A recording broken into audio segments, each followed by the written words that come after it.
안녕하십니까? 지식과 통찰의 깊이를 탐험하는 여러분과 함께하게 되어 기쁩니다. 우리가 살고 있는 이 세상은 보이지는 않지만 거대한 빛의 그물망 위에 세워져 있습니다. 오늘 우리는 이 거대한 시스템의 가장 근원적인 질문에 답을 찾아 떠나보려 합니다. 모든 나라가 빚을 지고 있다면 도대체 그 돈은 누구에게 빚을 진 것일까요? 이 깊고 흥미로운 이야기에 빠져들기 전에 잠시 시간을 내어 구독과 좋아요를 눌러주시면 저희에게 큰 힘이 됩니다. 지식을 나누는 것은 미래를 위한 가장 가치 있는 투자이니까요. 여러분의 작은 행동이 더 좋은 콘텐츠를 만드는데 소중한 밑거름이 됩니다. 자, 이제 시작하겠습니다. 현재 지구상의 거의 모든 국가는 빚을 지고 있습니다.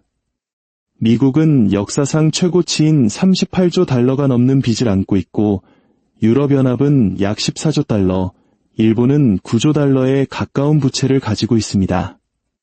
심지어 사우디아라비아처럼 천연자원이 풍부한 나라나 독일과 중국 같은 수출 대국조차도 상상을 초월하는 액수의 빚을 지고 있습니다. 여기서 한 가지 역설적인 질문이 생겨납니다. 모두가 빚을 졌다면 채권자는 누구일까요? 빚은 단순히 부담이 아닙니다. 그것은 현대 세계를 지탱하는 보이지 않는 건축 구조물과 같습니다. 인류가 겪어온 모든 전쟁, 모든 경제 호황과 위기, 그리고 회복의 과정은 모두 차용증이라는 이 보이지 않는 비계 위에 세워져 있습니다. 이 채권자와 채무자의 거미줄을 끝까지 따라가다 보면 우리는 다소 충격적인 진실과 마주하게 됩니다. 이 세상은 외계인이나 다른 누군가에게 돈을 빚진 것이 아닙니다. 세상은 바로 자기 자신에게 빚을 지고 있습니다. 하지만 이 말이 시스템 속 모두가 동등하게 이익을 본다는 의미는 결코 아닙니다. 인류가 어떻게 전 세계 경제 규모의 3배에 달하는 315조 달러라는 빚의 바다에 잠기게 되었는지 이해하기 위해 우리는 모든 것의 시작점으로 거슬러 올라가야 합니다. 신용카드가 발명되기 수백 년 전 국가부채라는 개념은 월스트리트가 아닌 전쟁터에서 태어났습니다. 때는 1694년 영국, 프랑스와의 오랜 전쟁으로 국고의 금이 바닥나고 있었습니다. 자금이 절실했던 국왕은 상인 계층에게 손을 내밀었습니다. 미래의 세금을 담보로 꾸준한 이자를 지급하겠다는 약속의 대가로 상인들은 왕실에 전쟁 자금을 빌려주었습니다. 그리고 이 새로운 금융계약을 관리하기 위해 영란은행이라는 새로운 기관이 탄생했습니다. 바로 세계 최초의 중앙은행 중 하나입니다. 이것은 혁명이었습니다. 역사상 처음으로 정부가 아직 가지지 않은 돈, 즉 미래의 돈을 끌어다 쓸 수 있게 된 것입니다. 그리고 돈을 빌려준 이들은 그 대가로 거의 마법과도 같은 가치를 지닌 것을 받았습니다. 그것은 바로 미래의 세대가 갚아나갈 국가의 약속이었습니다. 이 약속은 그 자체로 상품이 되어 시장에서 거래되고 사고 팔 수 있었습니다. 이것이 바로 현대 금융 시스템 전체를 싹 틔운 씨앗, 국채의 탄생이었습니다. 이 아이디어는 곧 유럽 전역으로 퍼져나갔습니다. 프랑스가 이를 채택했고 네덜란드는 더 정교하게 다듬었으며 갓 독립한 신생 국가 미국은 이 시스템을 열렬히 받아들였습니다. 처음에는 독립전쟁의 자금을 마련하기 위해, 후에는 서부로 영토를 확장하기 위해 국채를 발행했습니다. 어느새 국가부채는 약함의 상징이 아니라 국가의 신용도를 나타내는 상징이 되었습니다. 빚을 낼 수 있는 능력이 곧 통치 능력이 된 것입니다. 과거 황금을 얻기 위해 영토를 정복했던 제국들은 이제 이자를 얻기 위해 채권을 발행했습니다. 전쟁터는 영토에서 대차대조표로 옮겨갔습니다. 그로부터 3세기가 흐른 지금, 빚은 세계에서 가장 많이 거래되는 수출품이 되었습니다. 미국은 38조 달러, 일본은 9조 달러가 넘는 빚을 지고 있으며 전 세계의 빚은 약 100일마다 1조 달러씩 늘어나고 있습니다. 모든 국가가 빚을 지고 모든 은행이 돈을 빌려주며 모든 시민은 세금, 저축, 그리고 연금을 통해 동시에 채무자이자 채권자가 되는 기묘한 세상에 살고 있습니다. 그렇다면 이 밧줄의 반대편 끝은 과연 누가 잡고 있는 걸까요? 먼저 세계 기축통화국인 미국부터 살펴보겠습니다. 미국의 빚은 단순히 국내 문제가 아니라 세계적인 문제입니다. 38조 달러 중 절반가량은 민간이 보유하고 있는데 이는 정부의 다른 기관이 아닌 투자자들에게 진 빚이라는 의미입니다. 이 투자자들 중 약 3분의 2는 미국 내 기관들입니다. 은행, 연기금, 뮤추얼 펀드, 보험사, 그리고 연방준비제도 자신이 바로 그들입니다. 나머지 3분의 1, 약 9조 달러만이 해외에 있습니다.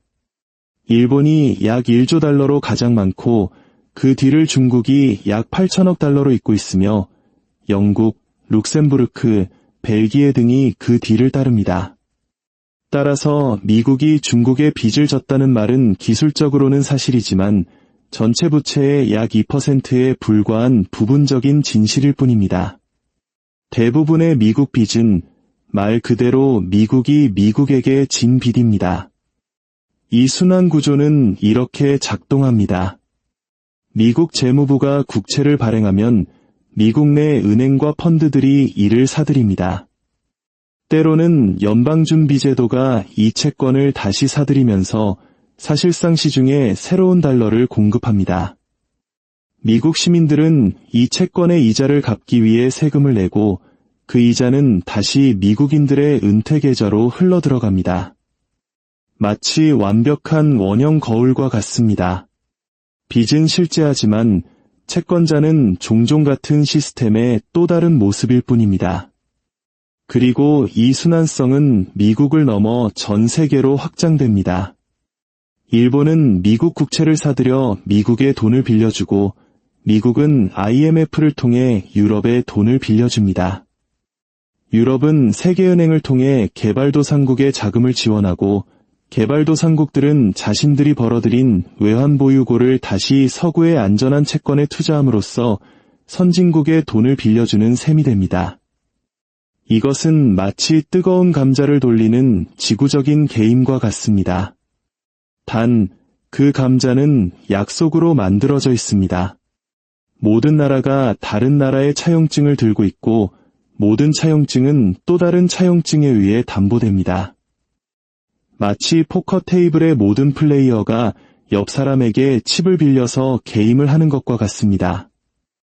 이 게임이 유지되는 유일한 규칙은 아무도 테이블을 떠나지 않는다는 것뿐입니다. 이 이야기는 많은 한국인들에게 1997년에 혹독했던 겨울을 떠올리게 할 것입니다. 국가 신용도가 무너지고 외환보유고가 바닥났을 때 우리는 IMF로부터 구제금융을 받아야 했습니다. 당시의 긴축재정, 대량 실업의 고통은 국가의 빚 문제가 얼마나 개인의 삶을 송두리째 흔들 수 있는지를 뼈저리게 느끼게 한 경험이었습니다. 국가부도의 위기 앞에서 온 국민이 장롱 속 금을 꺼내왔던 금 모으기 운동은 이 거대한 빚의 시스템 속에서 국민이 얼마나 직접적인 당사자가 될 수 있는지를 보여주는 가슴 아픈 증거이기도 합니다. 하지만 이 시스템에는 보이지 않는 또 다른 플레이어가 있습니다. 바로 시장 그 자체입니다.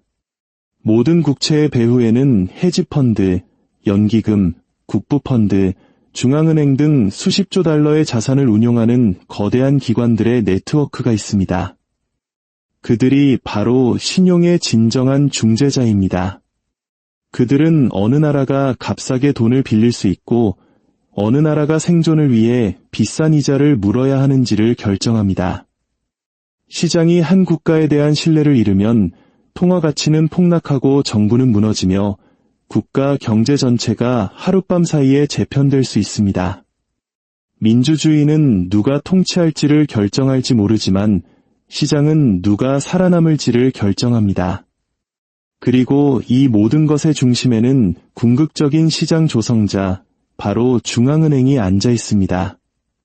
중앙은행은 단순히 빚을 관리하는 것을 넘어 빚을 창조합니다. 연준이나 유럽중앙은행이 국채를 사들일 때마다 그 대가로 새로운 화폐를 만들어냅니다.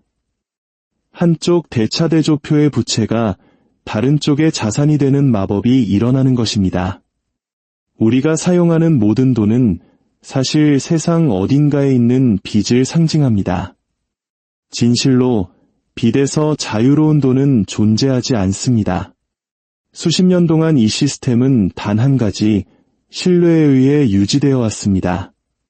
투자자들이 정부가 원금은 영원히 갚지 않더라도 이자는 계속 지불할 것이라고 믿는 한 이 기계는 계속 돌아갑니다. 하지만 그 신뢰가 깨지면 어떻게 될까요? 우리는 이미 그 답을 여러 번 목격했습니다. 2010년 그리스에서는 정부 부채가 감당할 수 없는 수준에 이르자 채권 보유자들은 공황에 빠졌고 국채금리는 하늘로 치솟았습니다. 유럽중앙은행과 IMF가 개입했지만 그들의 구제금융은 긴축재정, 증세, 대량 실업이라는 고통스러운 대가를 요구했습니다. 아르헨티나에서는 반복되는 채무불이행이 국가적 저주가 되었고 스리랑카에서는 대출 이자를 갚을 외화가 바닥나자 연료 부족과 정치적 붕괴가 뒤따랐습니다.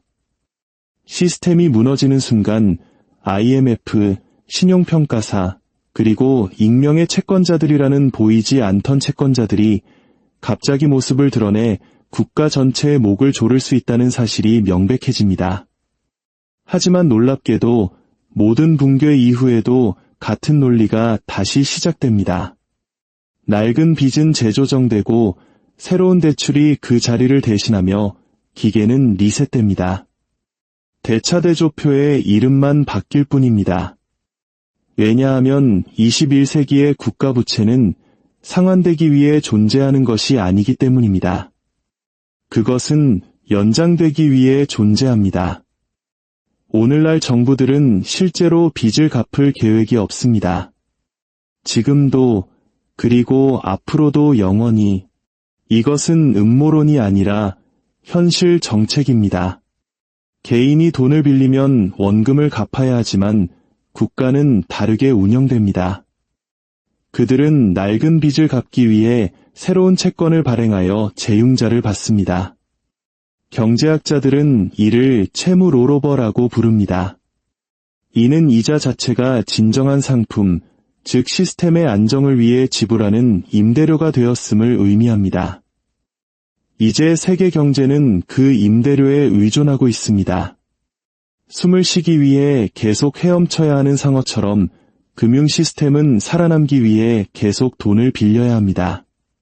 상환 능력이 아니라 신뢰의 기반에 움직이는 것입니다. 미국은 38조 달러의 빚을 결코 갚지 않을 것입니다.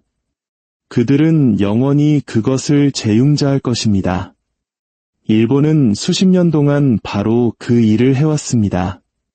일본의 부채는 GDP의 250%를 초과하지만 국채금리는 여전히 제로에 가깝습니다. 투자자들은 원금 상환을 기다리는 것이 아니라 계약 갱신을 기다리고 있는 것입니다. 왜냐하면 그들에게 정부 부채는 부채가 아니라 현존하는 가장 안전한 담보 자산이기 때문입니다.